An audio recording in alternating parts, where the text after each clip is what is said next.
Hello, everyone, and welcome to another episode of Distant Relatives. I am your host, T. Jamal, and I have the pleasure of being joined by a most distinguished guest, my brother Kwabena Boateng.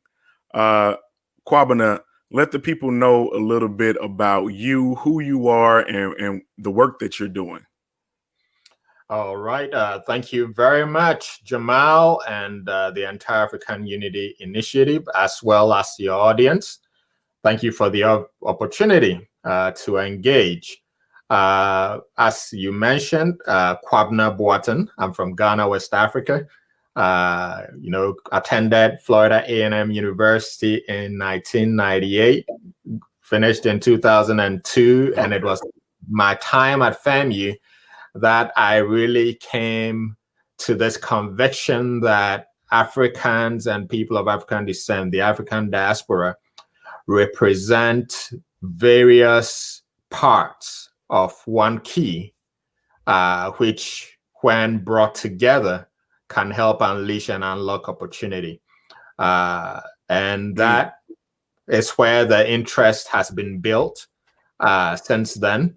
How do you bring these keys together within the context of a win-win paradigm where we all win, right? And that is what ultimately led to the creation of African Diaspora Nation, founding of African Diaspora Nation, which I'm privileged to be founder and president of.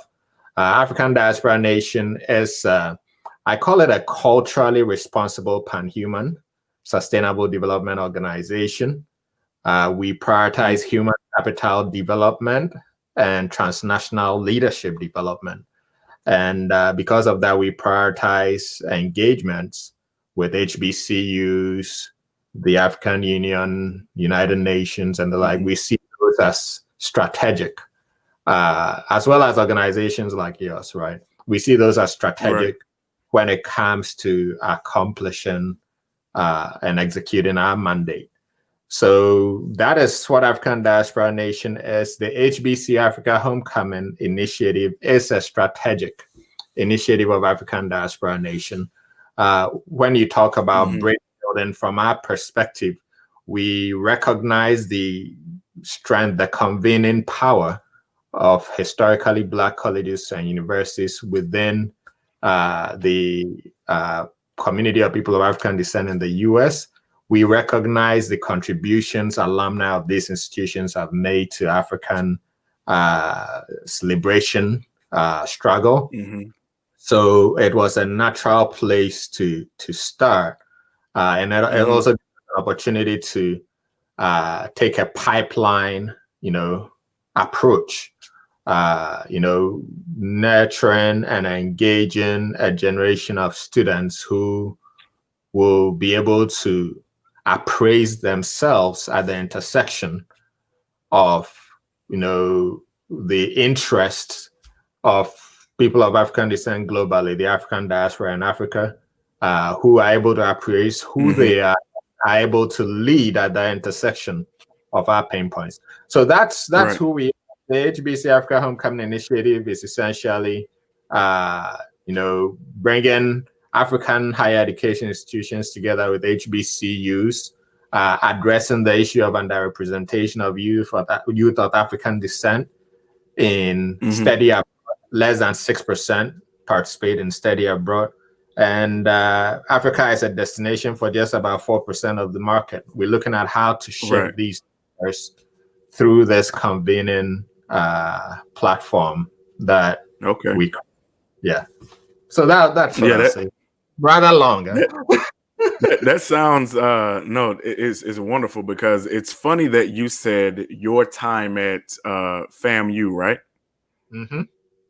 Your time at FAMU is what opened your mind up to, the potential of the African diaspora and what can, be done if these people from these different places that share this common origin actually came together. And it was at an HBCU where the spark initiated for Afrikan Unity Initiative. It was just a few blocks up, Howard University in DC. Oh, But really? I had the same thing, but I was coming from it at a different angle. So you being, from the continent, Africa is already something that is well bred within you as you grow up in your culture. But me being an African American, it was a very strong desire for me to learn more about Africa and more about my origin and my roots. And when I got to Howard, what I found was that most of the people from the different parts of the diaspora really didn't find any type of relationship with one another. There was separation between the different groups, from the Caribbean, from the continental Africans, and with the African Americans. None of them were associating with one another. And so that's what sparked me to say, this doesn't make any sense. And I wanted to dig a little deeper to understand how we came up with these negative beliefs and thoughts about one another. And so you got inspired by the potential that was there, and I was inspired by the potential that was there, but by the divisiveness that I saw and wanting to combat it. So it's always interesting how people come to the same place with different inspirations. And then, also the time period was very different because I went to Howard in 2006. Okay. So, right around that time of awakening where it started to be cool again to want to associate with Africa, which has even more multiplied in present day, which is great. Tell me a little bit more about the actual work of the African Diaspora Nation and like ways that people can be involved. What types of programming do you do, and where are they taking place? All right. So the HBC Africa Homecoming is an annual event. We did the first one in Ghana, and we invite stakeholders from these higher education institutions. What has happened since this last event, which was held about a month ago, is the consensus around an HBCU Africa Education Consortium, which runs on an evergreen basis. So we've been hard at work putting that together, the legal frameworks for that together. And the opportunities are going to be along the dimensions of virtual exchange. How do you have Africans and HBCUs, African higher education institutions and HBCUs, faculty collaborate, students get together in the same spaces, so that's the virtual exchange component. We believe it's a strategic, it ticks a number of boxes. It also provides an opportunity for meaningful and engaging interactions in a low cost, high impact way. So this virtual exchange is something we're going to be rolling out through the HBC Africa Education Consortium. We also assist with recruiting initiatives for HBCUs in Africa, as well as encouraging HBCUs to establish a presence in Africa, right? So we talk saying, hey, within the global context, you have a unique positioning. The human development space is a huge opportunity in Africa, and you should be playing in that space, right? So we were excited to see Morgan State. They attended last year and they signed a partnership. They're going to start running degree programs. Actually, they should have started right now, already running degree programs in Ghana this fall. So those are some of the things we do, and it will continue to grow. We have various convening events, virtual events, connecting, focused on people who want to invest, trade and investments. People who are interested in that. It's also something that we do. And as I said, it'll keep growing. But at this point, it's not like a full membership framework. We've been kind of slow on that front, but it's been the event now going on to the consortium. The consortium will have opportunities for institutions to be members. The individuals can also be members. And we also do trips, we do trips to Ghana and other African countries. So that's who we are. Okay. Yeah, no, that's great. And how often are the trips, and how can people get involved with those? So summer, just express an interest through the contact page on Afrikan Diaspora Nation.org. We have a heritage tours component. So you just, it's usually over the summer, right? So you just express an interest, we'll send you more information. And if you just sign up for updates, we'll give you more accurate information, since in this whole COVID thing, we've kind of, being, a little bit careful about when we roll that up again, right? But you can sign up for updates, and we'll be sure to share with you once we solidify actual dates and the like. Yeah. Right. Yeah. No, I mean, that makes sense. So I love the work that you're doing, and what I really want to continue to push is that we need as many organizations and as many people doing this work as possible. I believe that one of the mistakes that our ancestors and some of our leaders in the past they made was not working with one another.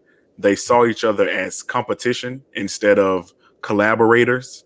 And I just want to make sure that we continue through these types of dialogues to continue to push the idea that collaboration and cooperation is a way to sustain this momentum, to sustain this energy, to make sure that this work can continue, because we can all support one another instead of being competitive in that type of mindset.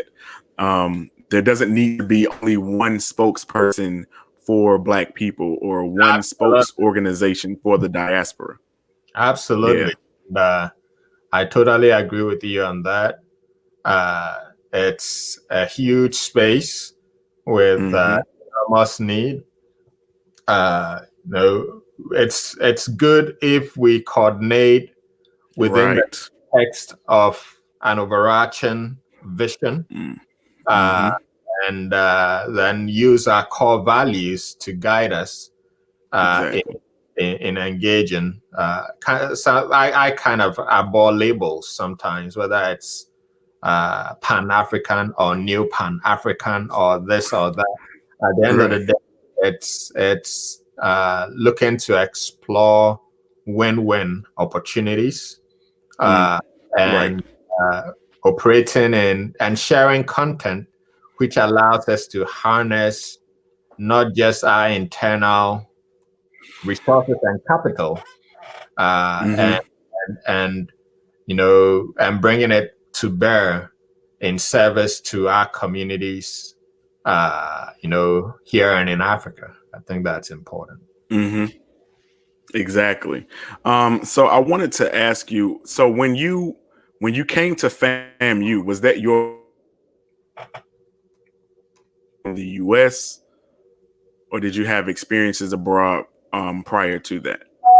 And coming to FAMU was my first time outside Ghana. Right? It was like that, right? So I met so it's interesting. I came to meet more Africans in the US than I knew in Africa. Okay. And people, sometimes we forget that dynamic, right? So it's a melting pot over here. When I came here, I met the diversity of Africa in the United States. And then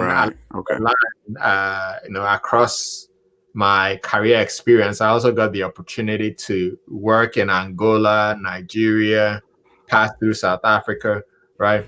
So the American experience is pretty enriching one for, because Africa doesn't have much intra-Africa travel, and all that is changing thanks to the Continental Free Trade Area Agreement and all that. But the way things were back then, even to other African countries, you had to fly to Europe to come to get back, right? To another African country, which is just crazy when you think about it. But it also speaks to the default structuring and programming of the economy, the default programming and structuring of trade and investment, right? It speaks to a certain dislocated paradigm of operation, and that's why initiatives like the African Continental Free Trade Area Agreement, which is, they just opened the office in Ghana last year to host the secretariat. But those things are big deals, right? And almost $3 trillion market, and that's a big deal for Africa, taking into cognizance the historical dislocations which structurally perpetuated a paradigm where we didn't trade enough amongst ourselves. Exactly. So sticking with that, right? So you said that coming to the United States actually exposed you to a variety of more Africans than you were able to get exposed to at home in Ghana. Okay, that's right. One point. Very interesting. Then you also brought up the point that traveling intra-Africa, not only traveling, but also trade, has been historically limited, post-colonial, right? So I have experienced traveling, within Africa, like going from Guinea to Senegal to Mali to Sierra Leone, to Morocco, to Ethiopia. And it's seemingly more expensive to travel inside Africa than it is to travel from Africa to outside. And also, if you have ever flown inside of Africa from one African airport to another, they have no respect for the passengers who are traveling within Africa. The airlines don't. They give you the lower grade aircraft. Like when you are traveling from Africa to the US or Africa to Europe or Africa to Asia, they give you the big fancy, airplane. You get the big jet. And then when you are flying from Morocco, and it could be a long distance flight. Like I flew from Ethiopia all the way to Mali, and they put us on like a little jet. It barely had any type of, they barely fed us. They barely gave us entertainment. And it's just funny how even those little small things, like you look at that and you're like, okay, that's not that important. But when you think about how that reflects back on the people, when they say, when I leave here, I get better treatment than when I fly within my own continent, when I fly within my own home. What I know it's because of the trade, but what do you think we can do to combat that? Is it start on airlines? And also, how do you think that message, that subconscious message, how do you think that makes the people in Africa feel about themselves? Well, I think it's about education and awareness, first of all, to realize that this is the paradigm. This is the status quo paradigm. And sometimes when you're living in it, you may not see it, right? When you immerse in it, you are within that box and you don't see it. But when you get the opportunity to, be exposed, either through travel, getting outside the box, or through a mentor or inspiring figure in education, a teacher help to awaken you to the reality of an unacceptable status quo. If you don't have that, you will be, you will not even realize that there is a deviation, right? Yeah. You operate in that normalized deviation, and that is why travel and exposure is so important. And that's why, frankly, African Diaspora Nation, big focus is on education. Right. Because if you really want to bring up, and there's no indication, curriculum design and programming, right? You need to be that deliberate, right? Right. Exactly. So, speaking on the curriculum, what is the curriculum like in formal education from here in the US, what we would call K through 12 or elementary through secondary school?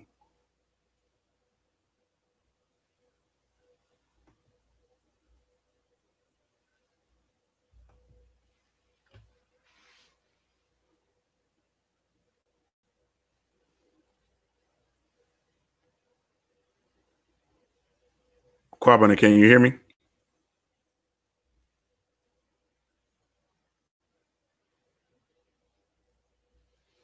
It looks like we've lost Kwabena. Hopefully he'll have an opportunity to reconnect.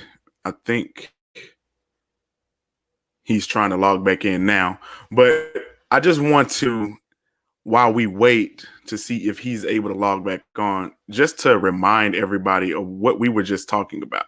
The fact that the experiences within the context of the continent are varied, right? And Kwabena is from Ghana, which is one of those countries that is very open about its Pan-African feelings, its sentiments of Pan-Africanism, welcoming African Americans and those of us from the diaspora to come back home and get to know Africa, repatriate in the importance of it. Even from the time of its independence, they've always been consistent with that message. Okay, Kwabena is back with us, and let's see. All right. Kwabena, can you hear me? Yes, I can. Yes, I got you. All right. Not sure what happened. All right. Connection went off. Yeah.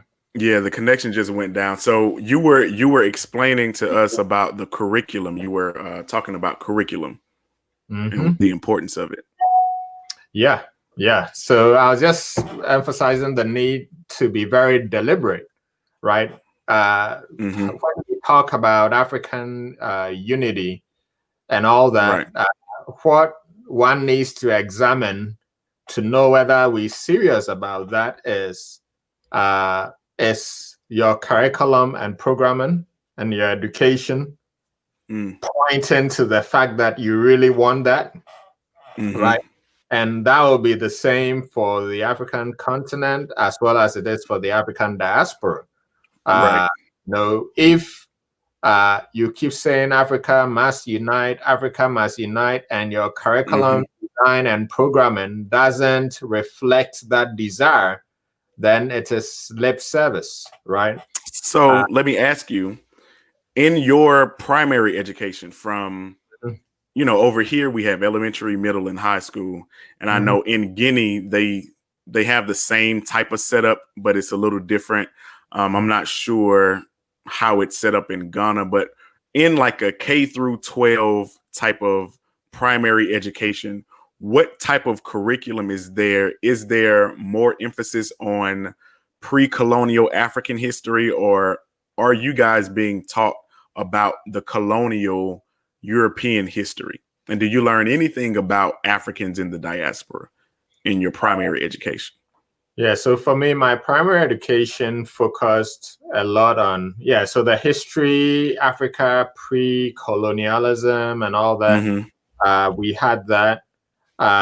We also had history of the various tribes and ethnic groups within Ghana and part of Africa, the various empires and all that. What was missing was the diaspora piece, right? So the diaspora piece was missing, and again, the teaching, if you ask me, was a little bit abstract, because if it's not tied, it's good if you tie to actual exchange, right? Okay. It brings it to life.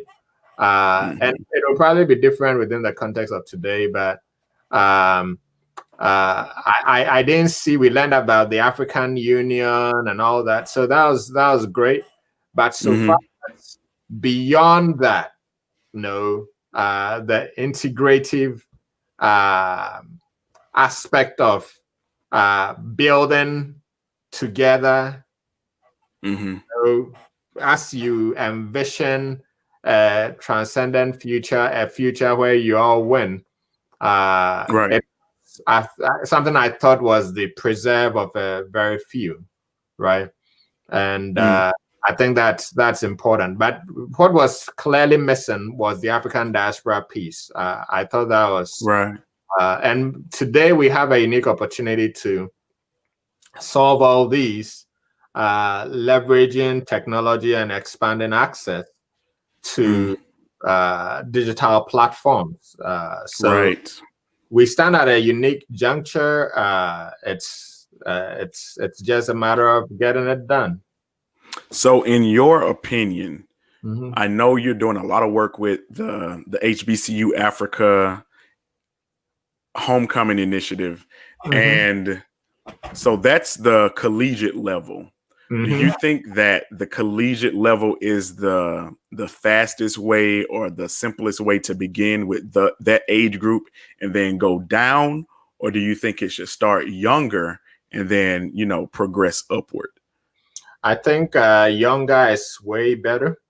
But the collegiate level is also important because you have the opportunity to build capacity over there, right? When you build capacity, then you can scale engagement in the other levels. So it is, I think that collegiate engagement should be an anchor, and the pre-college needs to be integrated with the college. Let the college serve the pre-college, right? That is leadership, and that is how you impact a whole pipeline, a transnational development pipeline, which and the key thing to remember, I think a key thing to remember is sometimes when we talk about African unity, we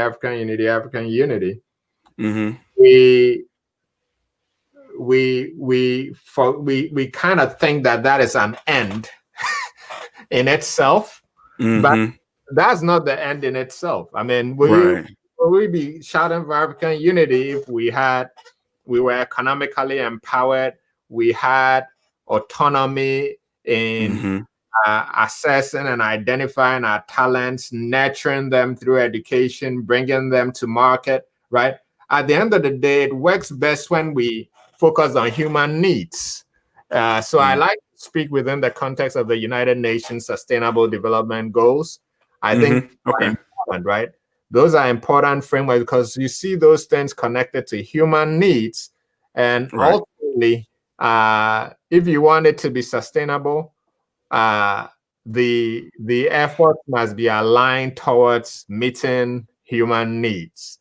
And I think one of the challenges we've had is a lot of ideologically driven stuff happened historically, and it will take you to a point, but for sustainability, we need that direct connection to people's needs, health, education, human development, being able to conceive an idea and bring it to market, incubate it, bring it to market. Those things are what makes things sustainable from what I'm learning. No. And that's the type of, activity that I am more amped to create and engage in because, coming from where I come from, there are not that many people who grew up in the environment that I grew up who had Africa on the mind because it was so much real life in front of you. How to take care of the family, how to pay the bills, how to survive in the world. I don't have time to think outside of, a theoretical perspective. I don't have time for Pan-Africanism. And so a lot of the work that I do with Afrikan Unity Initiative is how do I make Pan-Africanism tangible? How do I show people ways that it impacts your life directly right now? What are we doing to serve the people, like you're saying? And I think a lot of what we could learn, there's a lot of research done. There are a lot of people in the college on all levels, from the students to the faculty, who, talk very good. They have good messages, right? They sound wonderful. They're eloquent. They're articulate, but it's in a book, it's in a research paper, it's in this presentation, and it's not reaching the people, in my opinion, that really, really need it. The people who are, the most vulnerable. And it some kind of way always stays at this ivory tower type level. And so one of the things that you suggested was, having it start at the collegiate level, but prompting those people who get trained. I like programs that are like training of trainers. So the first class of people are being trained in order to train the people that come after them, or to be able to be equipped with the knowledge, not only just the knowledge, but the tools to pass that information on. So if we have the HBCU connection, and then we start to, okay, if you are an HBCU student and you're a part of this initiative, then one of the goals or one of the requirements of being in the program is to be a mentor at a high school in the area, right? And do programming there and pass along all of the information that you're learning at this level to the high school, and then have the high school students have a requirement where they have to pass it along to the middle schoolers, and it feeds down. That way we don't have to, because I know here in the US, I'm not sure exactly how, difficult it is to add or, change curriculum in Africa, but I know here in the US, it takes time. It's so much bureaucracy that goes into that, that it would take forever to implement it fully into like the mandated curriculum. But we can also start after school programs. Like I've been a part of starting after school programs here in the US, from elementary on up to high school, where you can implement these types of programs where, okay, if it's not in the school day, then we can take 2 hours after the school day is over and implement some of these lessons, some of this curriculum. Because I know when I was in school, I got exposure to like maybe 0.01% of African history. And, you talk about the diaspora piece missing. The diaspora piece is missing in our education too. We learn nothing about the Caribbean. We learn nothing about Africans in South America. We barely learn about our own ancestors. We get 1 month, per year. So this is something that, we all need to consider doing. And I love the work that's being done. I love the fact that you said that Afrikan unity is not an end goal. It's really just the beginning. It's how we get a lot of these things to even happen in the first place. It's really like when they say graduation is not an end, it's the beginning, it's a commencement. Afrikan unity is just us getting to the graduating point of the commencement of starting to really get on the level to be able to accomplish a lot of these things that we see as right now as potential. So yeah, I appreciate everything that you're doing. What I want to ask you is, in my time in Africa, I have spoken to so many young people, and a Mhm. lot of them think of America and Europe and anywhere outside of where they are from as a paradise, as the end goal, right? Mhm. So, what is your message to young people in Africa, young, African youth who their entire goal in life is to leave Africa and they see that as a sign of success? What's your message to them? Well, I will say that the most important thing in all this is how you think, your mindset. Mm. If you have the right mindset, I believe you can thrive everywhere, but with different degrees of Mm-hmm. ease Right. Okay. or effort, right? So focus on. So I mean, you don't get much if you come to the United States and you don't take the opportunity to come to a different synthesis Mm. of how you see the world, right? If you don't get to experience an open mind, right? And the resourcefulness, which allows you to take what it is that is in your environment and turn it into something that creates value. That is the common denominator, right? So you come to find out that, it's great. My American experience has been great. It has helped to shape my outlook. It has enriched my perspective. It has helped me to find, I'll say, even who I am. Okay. Mm-hmm. Just as people from here go to Africa and they find more about themselves, right? Right. Find out who they are from my identity perspective. It has done that Mm-hmm. for me. When I think about it, is it really true that this place is paradise? It is. It is. It is not.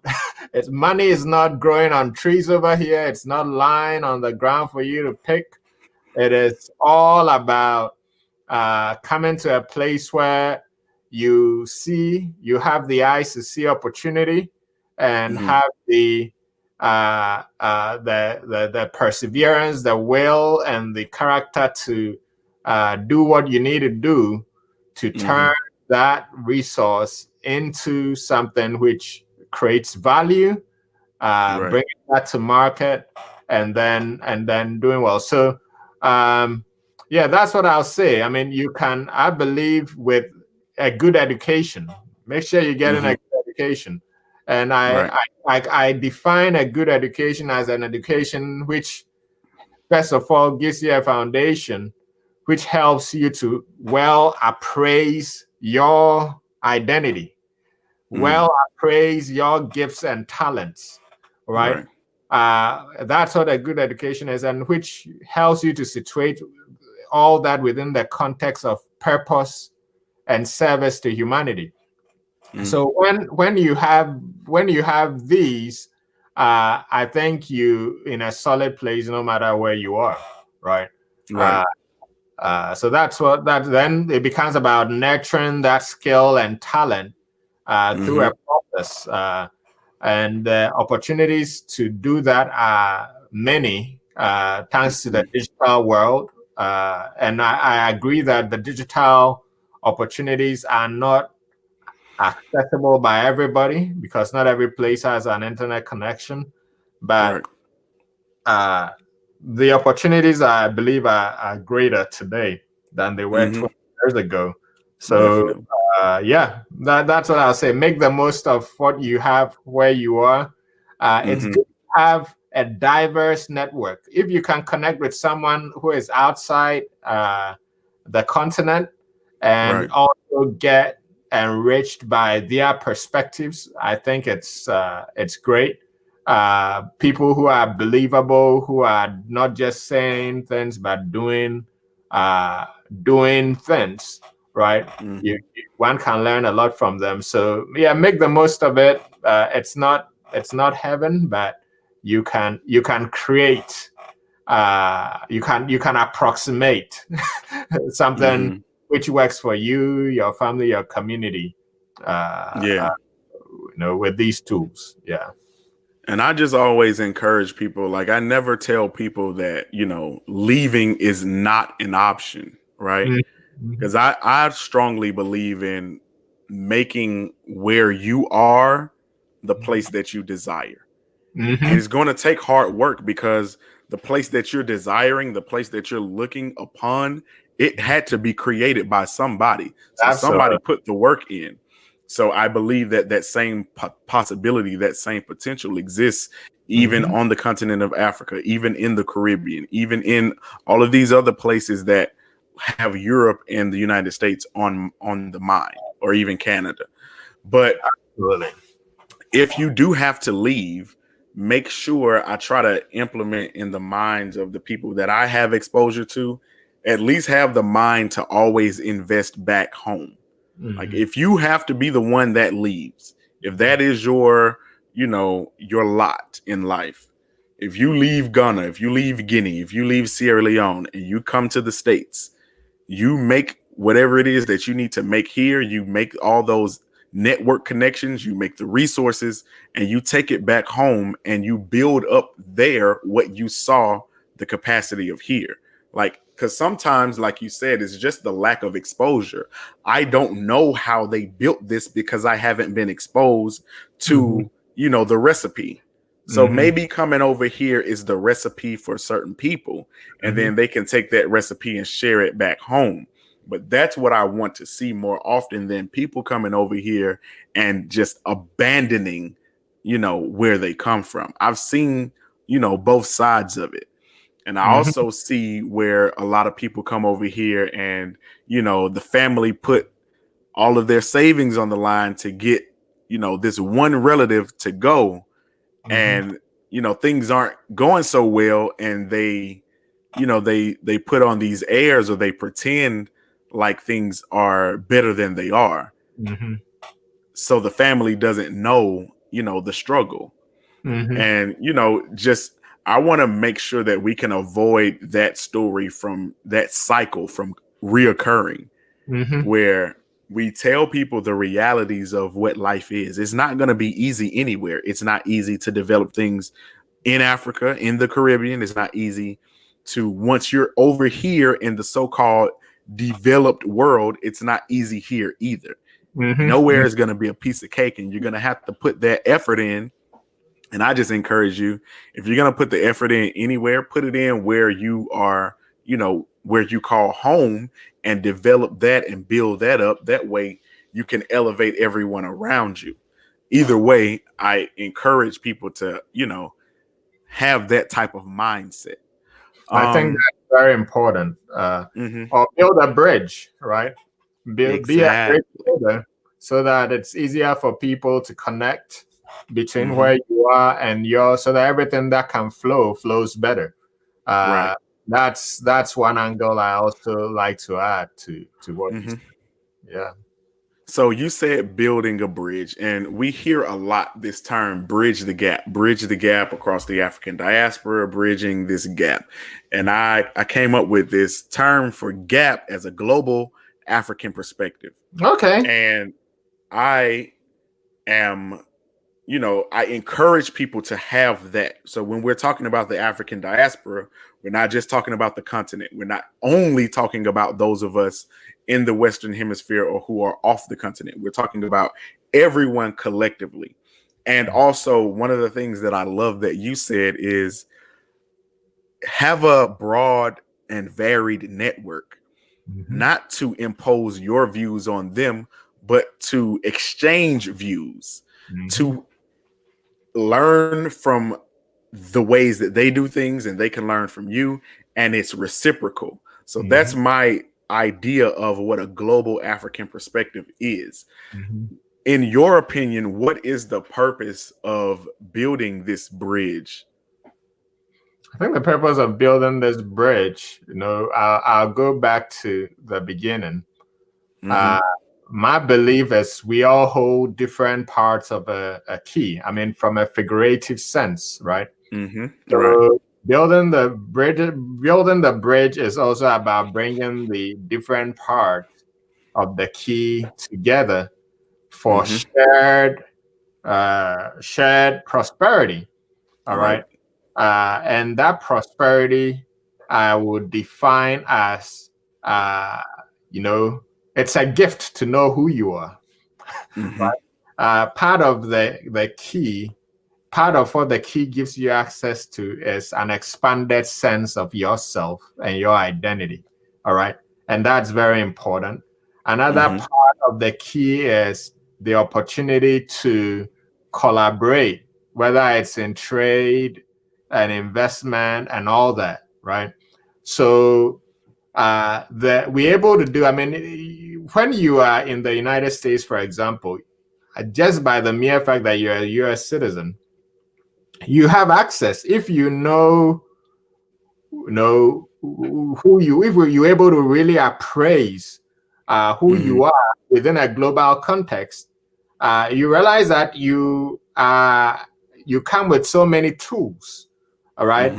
Some of these tools are things that the taxes you pay have made possible, leveraging the power of the Exim Bank, leveraging the power of the Overseas Private Investment Corporation, now the Development Finance Corporation, right? So when you step out on the global stage, you have a distinct advantage with these things as a U.S. citizen. Are you aware of these things, right? It's important to be appraised of these things, of these benefits. And when you step globally, knowing the tools that you have within your arsenal and understanding the things you need to do from a business perspective so that you can access these opportunities, I think it's also important, right? So you have that on the US side. Africa, you have a lot of resources and all that on that side. Coming together, you both can win. If you know what you have and where it can take you, right? So these things are very important. And building the bridge, bringing the broken parts of the key together, these are some of the examples of why that is important. Right. And everything that you're speaking to goes back to that, making this Pan-African theoretical idea, bringing it into reality, making it tangible, bringing to people the fact that there is something that you can do. And it's not just a global view of, oh, it's going to help everybody. No, it's going to help you.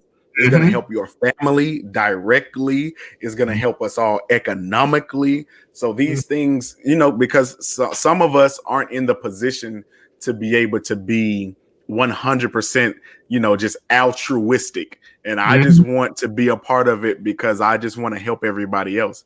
A lot of people need to know, okay, how is being involved with this going to be assistance and allow me to advance in my life? And, through organizations like Afrikan Diaspora Nation, that's why I love this platform, because a lot of people that are in my circle, they see me doing Afrikan Unity Initiative and they're like, okay, that's cute. That's nice. That's, I can understand how necessary it is. But I want people to know that we're not alone in this thought process. We're not alone in organizing these types of ideas, because we need you. We need the work that we're doing on the ground. We need all of, I want people to be exposed to there are many ways to get involved with this Pan-Africanism, with this global African perspective. There are ways to actually touch it and activities that you can do. So in saying that, let the people know how they can contribute to, the sustainability of Afrikan Diaspora Nation and what ways they can be involved in continuing to support the work that you're doing. All right. Well, thank you again, Jamal. I'll say the point of engagement right now that I'm pushing is the HBC Africa Education Consortium. I think it's important. Human capital development is a huge need, and it also presents enormous opportunity, right? So that is an area. So we're going to be opening HBC Africa Education Consortium to individual and institutional memberships. We will be doing programming which will be of benefit to faculty and students, right? So I'll say sign up for the updates, and you'll be apprised on what's going on at www.africandiasporanation.org. We have virtual events which help you to get appraised. I keep going to the fact that people don't know what they have, right? So and that takes a process sometimes. So various events which will help you appraise your positioning and strategic value within a global context. I think no matter where you play, whether you're playing in your locale or you play in a global context, that knowledge is very important. It's very powerful. It can be liberating. So various virtual events, but definitely the way to support at this point is connect and receive our updates, and then we all win that way because we will share opportunity, and those opportunities can create value which aligns with our pay. Share the word about the HBC Africa Homecoming. We would like to give opportunities for HBCU students to experience Africa, and really not just HBCU students, youth of African descent to experience Africa. We look at summer trips along those lines. So if you're interested in any of these things, engage. And once we have opportunities for volunteering and all that within the organization, we'll also be passing it on. Okay, great. So make sure that you guys sign up, you visit the website, you connect with them on social media, see what they're posting, sign up to be on the mailing list, and just get involved and support as many of these tangible activities as possible. Pan-Africanism is no longer only theoretical. It's real life. It's something that we can do. It is something that we can accomplish. And, there are just these thoughts that are out there challenging that, because people believe that it's so lofty that there's no way that it can happen, but we have to support each other. And that's on us if it happens or not. And sometimes I really wonder, Jamal, whether we could, we appreciate what has been done up to this point, give the ancestors the reverence for what has been accomplished. But sometimes I ask the question, are we ready to rebrand moving forward? Rebranding in a way which gives a crystal clear understanding of how you connect to human needs within the Africa. So sometimes I've with words like neo-Pan-Africanism, but whatever it is essentially anchoring, the whole initiative and movement around meeting human needs, fundamental human. And I think that is the way to connect. That is the way to sustain. That is the way to make it meaningful, and take it away from make it a movement of the people as against something that political actors will go meet twice, 3, 4 times a year and speak beautifully about. But let's translate it into something that can be owned by people, that can be owned by families, entrepreneurs, social impact investors, and the like. And let's make the most of the technology. I mean, technology allows us to do more than has ever been done. It allows us to scale in ways that have never been scaled.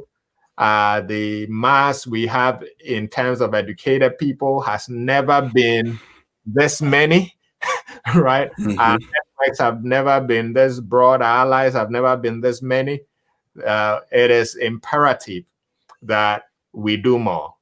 And we do more within the context of meeting human need, education, health, translation of ideas from just concepts to things which you can bring to market. These are important. Yeah, definitely. You know what I mean? Once again, I wanna thank Kwabena for being our, distinguished guest on this episode. I hope that you guys learned something. I really hope that you take the time to connect and understand what's happening. And, the goal of this platform, Distant Relatives, is just to show that those of us who are in the diaspora, who are on the continent, we're all related. There's always something somewhere for us to connect, something for us to connect on, and to understand that relatability is what we need to cling on to, and not the divisiveness, right? We need to look at ourselves as cousins, as brothers and sisters, and in a singular fight for our progression. And so I hope that you guys connect with Afrikan Unity Initiative. We can be reached at africanunity.us, on all social medias at Afrikan Unity. It's all synchronized. You will see African Diaspora Nation and Afrikan Unity Initiative in many collaborative partnerships from now going into the future. Absolutely. Because this is what we need to do. Collaboration over competition. That doesn't need to be our mindset. Absolutely. That's not even an African mindset to begin with. So we thank you guys for joining us. We hope you enjoyed this introduction. And I say introduction because it will not be the last time you see Kwabena. So we appreciate you guys for watching. We'll see you guys same time next week. Peace. Thank you.